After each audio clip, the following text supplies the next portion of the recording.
আ জগন্নাথ বিশ্ববিদ্যালয়ের ছাত্র শিবিরের সেক্রেটারি রিয়াজ ভাইকে সোহরাওয়ার্দী কলেজ ছাত্রদলের কিছু নেতাকর্মী মিলে যে মারধর করছে, এটা আমাদেরকে একটা ইঙ্গিত দেয় যে বাংলাদেশে ছাত্র রাজনীতিতে যে পুরাতন রাজনৈতিক বন্দোবস্ত আছে, সেই পুরাতন রাজনৈতিক বন্দোবস্তকে একটা গোষ্ঠী জিইয়ে রাখতে চাচ্ছে।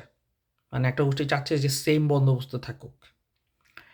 আপনাদেরকে মনে করাই দিই যে ছাত্রলীগ এর আগে ছাত্র শিবিরের উপর যে নির্যাতন, অত্যাচার, নির্যাতনগুলো চালাতো সেটা একটা আর্গুমেন্ট ধরে চালাতো যে ছাত্র শিবির যুদ্ধাপরাধ, একাত্তরের ভূমিকা এগুলোকে নিয়ে পেঁচিয়ে ছাত্র শিবিরের রাজনীতি করার অধিকার নাই।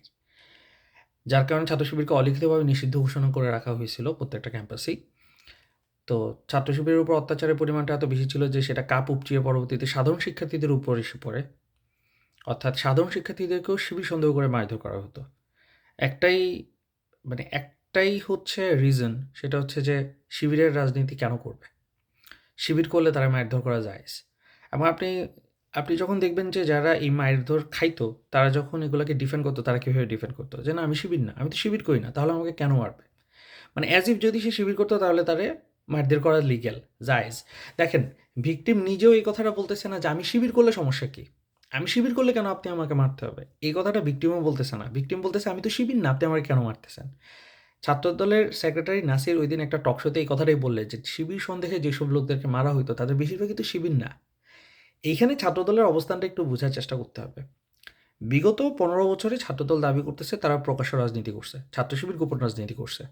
কিন্তু ছাত্রদল প্রকাশ্য রাজনীতি করা সত্ত্বেও আমার চোখে পড়ে নাই। আমি জানি না আপনাদের কাছে এটার রেফারেন্স আছে কিনা। কোনো ক্যাম্পাসে, সবগুলা বড়, বড় মেজর ক্যাম্পাসে ছাত্রলীগের টর্চার সেল ছিল। কিন্তু ছাত্রদলের কোনো নেতা-কর্মীকে আমি কখনো এটা বলতে শুনি নাই যে, শিবির হইলে তারে মারতে হবে কেন? শিবির হলে তাকে মারতে হবে কেন? প্রত্যেকটা কাউন্টারের লাইন এটাই ছিল যে, সে তো শিবির করত না। তো ওই সময় যারা প্রকাশ্য রাজনীতি করছে, তারাও কিন্তু এই জুলুম নির্যাতনের বিরুদ্ধে কথা বলে নাই যে, শিবির হইলে যে তার যে শিবির করার অধিকার আছে। এই জিনিসটাকে কেউ অ্যাড্রেস করে নাই। এখন দেখেন ৫ই আগস্টের পরে যখন সিচুয়েশন পরিবর্তন হইল, শিবির এখন, তখন শিবির ছিল ছাত্রলীগের প্রতিপক্ষ, এখন শিবির হয়ে গেছে ছাত্রদলের প্রতিপক্ষ।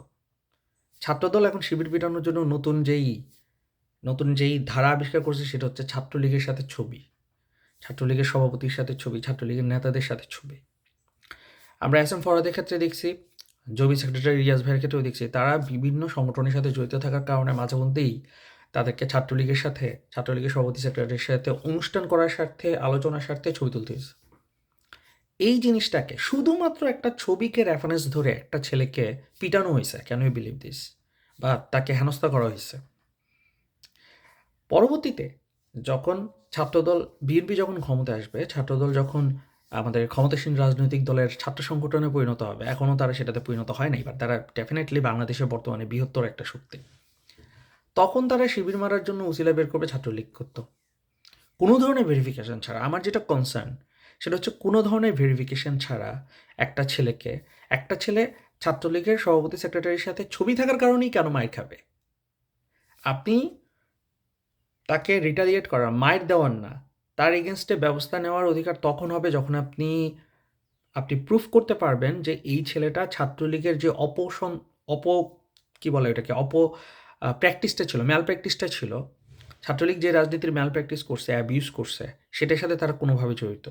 কোনো ছাত্রকে তারা মারধর করছে, প্রত্যক্ষ পরোক্ষভাবে উস্কাইছে তার উপর মারধর করার জন্য। এই জিনিসগুলা যখন আপনি চেকলিস্টে টিক দিতে পারবেন, তখন গিয়ে আপনি তার বিরুদ্ধে ব্যবস্থা নিতে পারবেন। সেটা কি হইতে পারে? সেটা কি তারে মাইর দেওয়া হইতে পারে? ডেফিনিটলি না। তখন তাকে পুলিশের কাছে আপনি দিতে পারেন। নিষিদ্ধ ঘোষিত ছাত্র সংগঠনের সদস্য হিসেবে তাকে আপনি আইনের আওতায় আনতে পারেন। এইটা ঠিক আছে। কিন্তু আপনি তাকে মাইর দিবেন কেন? মাইর দেওয়া তো ছাত্রলীগের কালচার। মাইর দেওয়া তো পুরাতন রাজনৈতিক বন্দোবস্ত। যেটা ধরেন আমি যদি বলি ২০২৪ আগে এই বন্দোবস্তে আপনি সকল রাজনৈতিক দল ছিল। আমি এটা আপনাকে ধরে রাখতেছি। ছাত্রলীগ, ছাত্রদল, ছাত্র শিবির।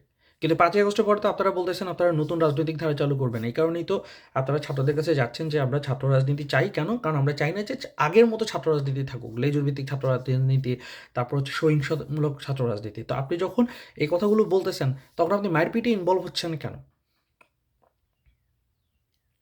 সুতরাং আমার কাছে যেটা মনে হয় সেটা হচ্ছে যে জবি ছাত্র আ মানে জবি ছাত্র শিবিরের সেক্রেটারির উপরে যে ঘটনা ঘটছে এটা হইতে পারে যে মাত্র সূচনা, জাস্ট স্টার্টিং। এরপর থেকে এই সেম ন্যারেটিভ ব্যবহার করে বাংলাদেশের সকল ক্যাম্পাসে ছাত্র শিবির দমন করার রাজনীতি আবার চালু হবে। আগে ছাত্রলীগ করতো, এখন ছাত্রদল করবে। এটা আমার একটা আশঙ্কা। আমি বলতেছি না যে এটাই হবে, বাট এটা আমার একটা আশঙ্কা এবং এই আশঙ্কা করাটা খুবই যৌক্তিক, খুবই যৌক্তিক। এখন এটা প্রিভেন্ট করার জন্য কি করতে হবে? এটা প্রিভেন্ট করার জন্য ছাত্রদলকে ব্যবস্থা নিতে হবে। ছাত্র শিবিরের সেক্রেটারি সাদ্দাম ওই দিন নাসিরের সাথে একই টকশোতে বসে সাদ্দাম বলছে যে ছাত্রদলের হাই অথরিটি থেকে তারা উদ্যোগ নিচ্ছে যে চাঁদাবাজির ঘটনাগুলা, তারপরে হচ্ছে যে হল দখলের ঘটনাগুলোকে প্রতিরোধ করতে। এই ক্ষেত্রেও সেম কাজটাই করতে হবে। আমরা এখনো দেখি নাই যে সোহরাওয়ার্দী ছাত্রদলের যে কমিটি আছে যেখানে 2008-9 সেশনে এক ছাত্র সভাপতি হিসেবে বসে আছে, তার বিরুদ্ধে কোনো অ্যাকশন নিতে আমরা দেখি নাই। ভুল বোঝাবুঝি হইছে বলে তারা ক্ষমা চাইছে না কি করছে, এটাতে কিন্তু এখন ছাত্র শিবিরও হচ্ছে সেই ট্র্যাপে পাড়া দিচ্ছে না। কারণ ছাত্র শিবির চায় যে এই মুহূর্তে একটা জাতীয় ঐক্য দরকার। এখন ছাত্র শিবির ভার্সাস ছাত্রদল ওইটার সময় না। এখন বেসিক্যালি সময় হচ্ছে মিলেমিশে চলার, যাতে করে ছাত্রলীগ নামক যে তৃতীয় পক্ষ আছে, তৃতীয় পক্ষ সুযোগ সুবিধা গ্রহণ করতে না পারে। তারা তো এগুলো দেখে, দেখে মজা পাচ্ছে, মজা নিচ্ছে। এটা যাতে না হয়, এই কারণে ছাত্র শিবির তাদের অবস্থান ব্যক্ত করেছে যে তারা চায় না যে এখন সহিংস অবস্থানে যাক, মুখোমুখি অবস্থানে যাক। তারা চায় সহাবস্থান। ছাত্র শিবির এই জায়গা থেকে তাদের গুডউইল প্রকাশ করছে। ছাত্রদলের উচিত সেই গুডউইলকে অ্যাপ্রিশিয়েট করে সিমিলার ন্যারেটিভে সামনে আগানো।